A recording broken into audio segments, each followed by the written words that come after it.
ग्वालियर में तीसरा regional industry conclave संपन्न हुआ, जिसमें 4500 करोड़ का निवेश आया।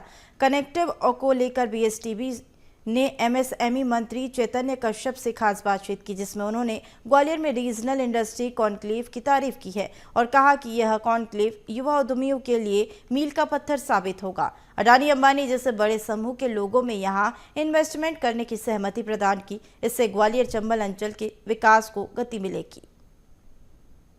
इंडस्ट्री कॉन्क्लेव संपन्न हुआ है। हमारे साथ एमएसएमई मंत्री चैतन्य कश्यप जी मौजूद हैं। सर, बड़ा तारीफ की है मुख्यमंत्री डॉक्टर मोहन यादव ने एमएसएमई डिपार्टमेंट की। किस तरह सार्थक रहा? कौन बड़े ग्रुप जिन्होंने अपने उद्योग स्थापित करने की सहमति दी है? मुख्यमंत्री मोहन यादव जी के मार्गदर्शन में ही रीजनल कॉन्क्लेव की अवधारणा को हमने स्वरूप देना प्रारंभ करा है और आज यहाँ पर 4000 से ज़्यादा उद्यमियों की सहभागिता ने निश्चित करा है कि मध्य प्रदेश में एमएसएमई के लिए एक माहौल बना हुआ है और एमएसएमई के जो हमारे उद्यमी हैं उनके वृद्धि से ही हमारे देश के प्रधानमंत्री की भी भावना है कि जो भारत में हमारे एमएसएमई बढ़े और उनसे हमारे स्थानीय उद्यमियों का विकास हो। और यह कॉन्क्लेव मुझे लगता है ग्वालियर चंबल संभाग के हमारे नए युवा उद्यमियों के लिए एक मील का पत्थर साबित हो। सर, अडानी अंबानी जैसे बड़े ग्रुप सर शामिल हुए, कहाँ कहाँ उद्योग लगाने की बात कही है? मेरे को लगता है अडानी जी ने बड़ा स्पष्ट गुना और शिवपुरी की बात कही है और वहाँ पर उनके लिए ज़मीन की उपलब्धता चिन्हित दिखवा रहे हैं और वो ज़मीन को और मुख्यमंत्री से चर्चा हुई है और निश्चित उनके यूनिटों को हम बहुत जल्द यहाँ पर काम प्रारंभ करवाएंगे। कुल कितने का निवेश आया है सर अनुमानित सर? तो देखिए, ये कहा जा रहा है कि ग्वालियर चंबल अंचल का ये रीजनल इंडस्ट्री कॉन्क्लेव काफ़ी सार्थक साबित हुआ है। कई बड़े जो निवेशक थे उन्होंने अपने निवेश यहाँ करने की अनुमति दी है और ग्वालियर चंबल अंचल के लिए, युवाओं के लिए ये जो रीजनल कॉन्क्लेव है वो मील का पत्थर साबित होगा। कैमरामैन विजय के साथ प्रहलाद सिंह, बीएसटीवी ग्वालियर। ग्वालियर में हुए रीजनल इंडस्ट्री कॉन्क्लेव में देश विदेश के उद्योगपति शामिल हुए। इस दौरान उन्हें मध्य प्रदेश में उद्योग स्थापित करने के लिए जमीन का भी आवंटन किया गया।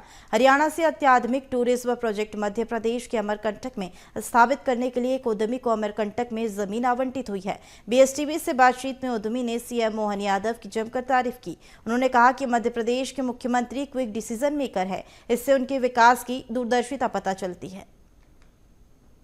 रीजनल इंडस्ट्री कॉन्क्लेव संपन्न हुआ, इसमें कई उद्यमियों ने अपनी सहभागिता करी। इसके अलावा तमाम जो जनप्रतिनिधि थे वो भी शामिल हुए और तमाम जो संगठन थे व्यापारिक वो भी शामिल हुए। हमारे साथ एक ऐसे ही उद्यमी हैं जो हरियाणा से आए थे, उनसे बात कर लेते हैं। वो भी मुलाकात उनकी हुई है मध्य प्रदेश के मुख्यमंत्री से।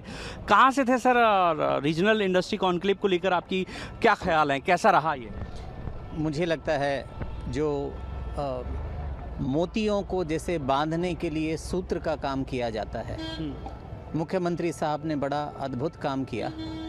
उद्यमियों को और सिविल सर्वेंट्स को और हम जैसे जो स्पिरिचुअल टूरिज़्म को खूब बढ़ावा देने वाले हैं, हम सबको एक मंच प्रोवाइड किया और मुझे लगता है कि इन कोशिशों के बहुत दूरगामी परिणाम होंगे। मध्य प्रदेश न सिर्फ हार्ट ऑफ इंडिया है पर heart of India and the soul of India है। और अगर हम इस चीज़ के बारे में जिक्र करें तो हमारे देश की जो आत्मा है वो अध्यात्म है जी। उस अध्यात्म को अमरकंटक जैसी पावन नगरी के अंदर, धर्मस्थली के अंदर, वहाँ पर हमें जो करीब 6 हेक्टेयर का स्थान दिया गया है। क्या निर्माण करेंगे आप यहाँ? हम वहाँ पर स्पिरिचुअल टूरिज़्म के लिए बड़े बड़े अध्यात्म से जुड़े कैंप लगें, जहाँ पर अंतर्राष्ट्रीय स्तर के खूब हमारे जो पहले ही हमारे डिवोटीज़ स्वामी शैलेंद्र सरस्वती जी के करीब 10,000 से ज़्यादा डिवोटीज़ विदेशों के अंदर हैं, मूलतः अमेरिका के अंदर हैं, जर्मनी के अंदर हैं।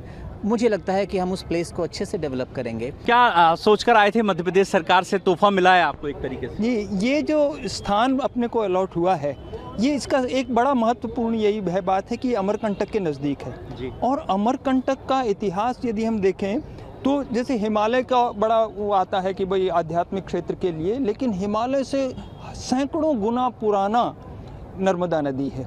ना, और आदि शंकराचार्य ने नर्मदा नदी के किनारे साधना की है, सभी महात्माओं ने वहाँ साधना की है।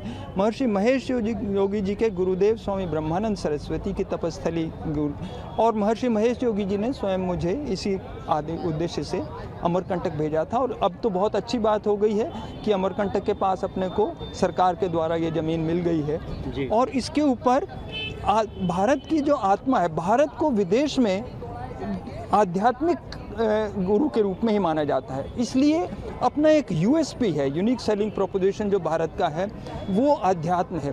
उसको अगर हम प्रचारित करेंगे तो उसका फ़ायदा अपने को टेक्नोलॉजी डेवलपमेंट में मिलेगा।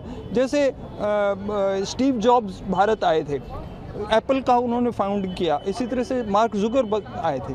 तो अब इतने बड़े बड़े इंडस्ट्रियल लोग उन्होंने स्थापित किया, लेकिन क्यों किया? भारत से जुड़ने के कारण किया। तो देखिए, ये उद्यमी थे, अलग अलग दिशा में उद्योग लोग स्थापित कर रहे हैं और ये धार्मिक दृष्टि से इन्हें वहाँ पर ज़मीन मिली है, अमरकंटक में ज़मीन मिली है, तो ये वहाँ पर अब अपना जो इनका प्रोजेक्ट है वो पूरा करेंगे। और वे मुख्यमंत्री डॉक्टर मोहन यादव की भी तारीफ़ कर रहे हैं। वो कह रहे हैं कि मुख्यमंत्री एक गुड डिसीजन मेकर हैं, वे तत्काल निर्णय लेते हैं और जिस दिशा में वो चल रहे हैं वाकई काबिल तारीफ़ है। कैमरामैन विजय के साथ प्रहलाद सेन, BSTV ग्वालियर।